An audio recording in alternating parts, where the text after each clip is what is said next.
نحمده ونصلي على رسوله الكريم اما بعد فاعوذ بالله من الشيطان الرجيم بسم الله الرحمن الرحيم رب اشرح لي صدري ويسر لي امري واحلل عقدة من لساني يفقهوا قولي رب زدني علما اللهم ارزقنا اخلاص الہی آمین۔ سلسلۃ الصحیحہ کے سلسلے کو آگے بڑھائیں گے۔ حدیث نمبر 80، جلد نمبر 1۔ اس حدیث کا جو ٹاپک ہے وہ یہ ہے احب عباد اللہ ارقها و الینها، نرمی اور شفقت کرنے والے اللہ کے محبوب بندے ہیں۔ عن ابی عنبۃ الخولانی رضی اللہ عنہ یرفعہ الی النبی صلی اللہ علیہ وسلم ان للہ آنیۃ من اہل الارض وآنیۃ ربکم قلوب عبادہ الصالحین واحبها الیہ الینها وارقها۔ ابو عنبہ خولانی رضی اللہ عنہ رسول اللہ صلی اللہ علیہ وسلم کی طرف مرفوع کر کے بیان کرتے ہیں، بلا شبہ اہل زمین میں سے اللہ تعالیٰ کے لیے برتن ہیں، اور تمہارے پروردگار کے برتن نیک لوگوں کے دل ہیں، اور ان میں سے سب سے زیادہ پسندیدہ اسے نرمی اور شفقت والے ہیں۔ اس حدیث کے ٹیکسٹ کو سمجھیں گے۔ انا بے شک، للہ اللہ کے لیے، آنیتن برتن ہیں، من اہل الارض اہل زمین میں سے، وآنیت اور برتن ربکم تمہارے رب کے، قلوب و عبادہ الصالحین نیک لوگوں کے دل ہیں، وَأَحَبُّهَا إِلَيْهِ وہ ان کو زیادہ پسند کرتا ہے جن میں الینوہا نرمی ہے، وَأَرَقُّهَا شفقت ہے، اور ان میں سے زیادہ پسندیدہ اسے نرمی اور شفقت والے ہیں۔ اس حدیث میں اللہ تعالیٰ مومنوں کے دلوں کو اپنا برتن کہہ رہے ہیں۔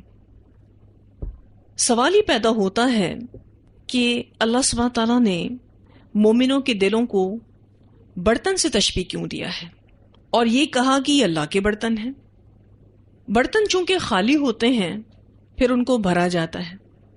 مومنوں کے دل چونکہ اللہ کی محبت، ایمان، تقوی، شکر کی کیفیات، رسول اللہ صلی اللہ علیہ وسلم کی محبت، اہل ایمان کی محبت، نیکیوں کی محبت سے بھرے ہوتے ہیں۔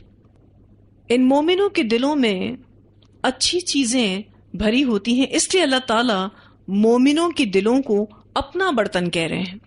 اور پھر یہ بھی کہ اللہ ان کو بھرتا ہے، کیونکہ جس کا برتن ہوتا ہے عموماً اس کو بھرتا بھی وہی ہے۔ اب چونکہ یہ اللہ کے برتن ہیں، کیا چیز؟ مومنوں کے دل، تو اللہ تعالیٰ ان کو بھرتا ہے اپنی محبت سے، ایمان سے، تقوی سے۔ پھر اللہ سبحانہ تعالیٰ یہ بھی فرماتے ہیں کہ اللہ تعالیٰ کے ان برتنوں میں سے کچھ زیادہ پسندیدہ ہیں، وہ مومنوں کے دل جس میں نرمی ہے، شفقت ہے۔ یہ بالکل اسی طرح سے ہے کہ ہمیں اپنے برتنوں میں سے کچھ پسندیدہ ہوتے ہیں۔ تو اس حدیث میں اللہ تعالیٰ فرماتے ہیں پھر ان مومنوں کے دل مجھے زیادہ پسند ہیں جس میں نرمی اور شفقت ہے۔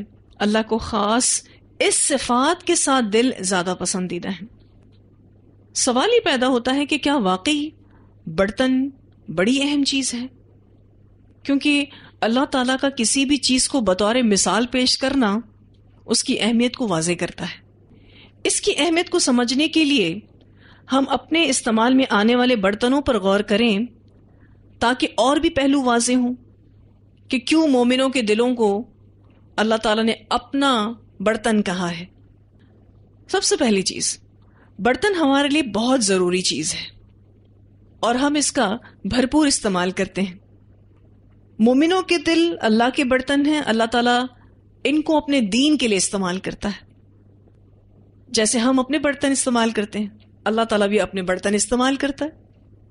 دین کی سربلندی کے لیے، حالانکہ اللہ تعالیٰ کو کسی کی ضرورت نہیں ہے، لیکن اللہ سبحانہ تعالیٰ ان مومنوں کے دلوں کو استعمال کرتا ہے، ان کے دلوں میں دین کی ایسی محبت ڈالتا ہے کہ آگے وہ دین کو سرو کرتے ہیں۔ پھر یہ کہ ہم اپنے برتنوں کا بڑا خیال رکھتے ہیں، ان کو خراب ہونے سے، ٹوٹنے سے بچاتے ہیں، ان کو دھوتے ہیں، صاف رکھتے ہیں۔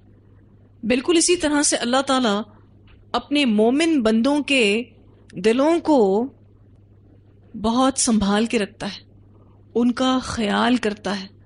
اللہ تعالیٰ مومنوں کو ٹوٹنے اور بکھرنے سے بچاتا ہے، پھر اللہ تعالیٰ ان مومنوں کے دلوں کو گندا ہونے سے بھی بچاتا ہے۔ اللہ تعالیٰ مومنوں کے دلوں کو دھوتے ہیں، اس کو صاف بھی کرتے ہیں۔ آپ دیکھیں جب کوئی آزمائش آتی ہے تو بندہ مومن روتا ہے، ایسا لگتا ہے جیسے اس کا دل صاف ہو گیا، ان لغزشوں سے، ان گناہوں سے جو اس کے دل میں تھیں۔ اللہ تعالیٰ نے ایک آزمائش دی جس میں اس نے صبر کیا، اللہ سبحانہ تعالیٰ اس کے دل کو دھو دیتے ہیں، صاف کر دیتے ہیں۔ پھر یہ کہ کچھ برتن ہمیں بہت پسند ہوتے ہیں، ان کے ساتھ ہمارا معاملہ دیگر برتنوں سے مختلف ہوتا ہے۔ اس مخصوص برتن کے ساتھ کوئی خوبی جڑی ہوتی ہے جس کی وجہ سے وہ ہماری زندگی میں زیادہ اہمیت رکھتا ہے۔ بالکل اسی طرح سے نرمی اور شفقت ایسی دو خوبیاں ہیں کہ جس مومن کے دل میں ہوں وہ دل اللہ کو زیادہ پسند ہے۔ نو ڈاؤٹ اس میں ایمان بھی ہے، تقوی بھی ہے، توحید بھی ہے، نیکیوں سے رغبت بھی ہے، لیکن اگر نرمی اور شفقت ایڈ ہو جاتی ہے تو یہ دل اللہ کے نزدیک زیادہ ویلیو کر جاتا ہے۔ میں اس حدیث کو جب پڑھ رہی تھی تو اس نے مجھے بڑا حیران کیا اور بہت کچھ سوچنے پر مجبور کیا کہ اللہ تعالیٰ نے اپنے برتنوں کا ذکر کیا ہے اور بتایا کہ مومنوں کے دل اس کا برتن ہے۔ میں بار بار یہ سوچتی جا رہی تھی کہ اللہ تعالیٰ نے ایسا کیوں کہا ہے، اور جیسے جیسے میں غور کرتی جا رہی تھی مجھے ایسا لگ رہا تھا کہ اللہ نے اپنے مومن بندے سے اپنی قربت کا اظہار اس حدیث میں کیا ہے، اپنی محبت کا اظہار اس حدیث میں کیا ہے۔ جیسے ہم اپنے کسی پسندیدہ کپ یا مگ کو اپنے ساتھ ہی رکھتے ہیں اور لوگوں کو بتاتے بھی ہیں کہ یہ میرا فیوریٹ کپ ہے یا یہ میرا فیوریٹ مگ ہے، ہم کہتے ہیں کہ یہ مجھے بہت پسند ہے، یہ میرے دل کے بہت قریب ہے، ہم بتاتے بھی ہیں اس کو یہ میرا پرسنل ہے اور اس سے مجھے خاص محبت ہے، اور محبت کی وجہ بھی یہ ہے کہ مجھے بالفرض فلاں نے دیا تھا یا یہ میں بچپن سے استعمال کر رہی ہوں۔ تو اللہ سبحانہ تعالیٰ نے اپنی محبت کا اظہار کیا اس حدیث میں۔ تو اللہ تعالیٰ ہمیں ایسی توفیق دے کہ ہم بھی ان لوگوں میں شامل ہو جائیں اور اللہ ہمیں بھی اپنی محبت سے نوازے۔ ایک اور اہم ترین بات جو اس حدیث سے پتہ چلتی ہے کہ ہمارے دل برتنوں کی طرح ہیں، اب یہ ہم پر ہے کہ ہم اس میں کیا بھرتے ہیں۔ ہم چاہیں تو اس میں ایمان بھریں، چاہیں تو اس میں کفر اور منافقت بھریں، چاہیں تو اس میں سپردگی بھریں، چاہیں تو اس میں نافرمانی بھریں، چاہیں تو اس میں نیکیوں کی رغبت کو بھریں، چاہیں تو اس میں گناہوں کی طرف جانے کو بھر دیں، چاہیں تو اس میں اللہ کا خوف بھر دیں، چاہیں تو اس میں لوگوں کا خوف بھر دیں۔ اب ہمارے اوپر ہے کہ ہم اس میں کیا بھرتے ہیں یا کیا بھرنا چاہتے ہیں۔ اللہ سبحانہ تعالیٰ کے برتن جن چیزوں سے بھرے ہوئے ہیں وہ ہم سب جانتے ہیں، تو اپنے دلوں کو اچھی چیزوں سے بھرنا ہے، اچھی سوچوں سے بھرنا ہے تاکہ یہ دل اللہ کے پسندیدہ ہو جائیں۔ تو بہت اہم حدیث کہ بلا شبہ اہل زمین میں سے اللہ تعالیٰ کے لیے برتن ہے اور تمہارے پروردگار کے برتن نیک لوگوں کے دل ہیں۔ اچھا، ایک اور حدیث بھی ملتی ہے جس میں اللہ سبحانہ تعالیٰ فرماتے ہیں کہ یہ جو قرآن پڑھنے والے ہیں یہ اللہ کے اہل ہیں، اللہ کی فیملی ہے، تو جو چیز بھی اللہ سے نسبت کر جاتی ہے اس کی ورتھ بڑھ جاتی ہے، جیسے کہ بیت اللہ اللہ کا گھر، ٹھیک ہے، شہر اللہ اللہ کا مہینہ محرم، اس کی ورتھ بڑھ گئی، رسول اللہ اللہ کا رسول، ورتھ بڑھ گئی۔ اسی طرح سے اس دنیا میں جتنے بھی لوگ رہتے ہیں وہ سب دل رکھتے ہیں، لیکن جو مومنوں کے دل ہیں اللہ سبحانہ تعالیٰ صرف انہی کو ہی اہمیت دیتے ہیں۔ اللہ ہم سب کو توفیق دے کہ ہم ایسے عمل کریں جس سے ہم اللہ تعالیٰ کے پسندیدہ بن جائیں۔ ٹھیک ہے، اللہ ہم سب کو بہترین عمل کرنے کی توفیق عطا فرمائے. آج ہم سلسلۃ الصحیحہ کے اس سلسلے کو یہیں روکیں گے. وآخر دعوانا ان الحمد للہ رب العالمین. سبحانک اللہم وبحمدک نشہد ان لا الہ الا انت نستغفرک ونتوب الیک.